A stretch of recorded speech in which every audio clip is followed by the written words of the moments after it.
And good morning, everybody. Mike Niemiec here with some early morning grain and oilseed comments. Middle of the week, Wednesday, this March 6th. Pretty much quiet in the overnight trade for corn and the oilseeds, but wheat back on the defensive after seeing some strength yesterday. It's down roughly around 4 cents.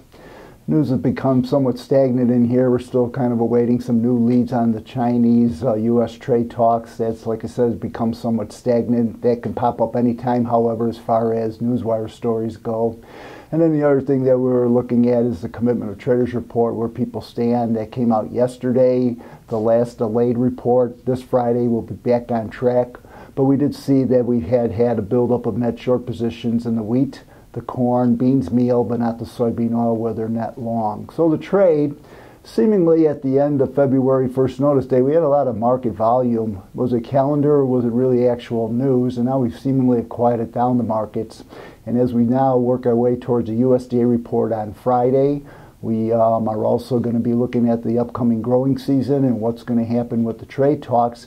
That the trade is basically sitting after the spike down at the end of February with the market sitting net short. So how's that going to pan on out? Is this going to be somewhat of a bottom moniker, the spike down that we saw at the end of February, and build upon it if we have weather problems and the trade talks go okay?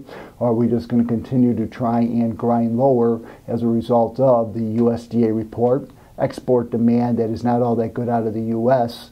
And do we really need higher prices for prospective plantings when we have enough at this point in time? When you look at it, trade talks aside, we really are still in a non-bullish environment, because even when you go and look around the horn, yesterday we had the EU talking about increasing their grain acreage. The Russians are increasing their grain acreage. Australia is increasing their grain acreage. South America is growing a crop. They really didn't have any problems. What are we going to go and do? So when you look at this encompassing, you can see once again it's a non-bullish environment, and the trade is still going to try and sit back and have some hope on the trade talks, which may come to some fruition.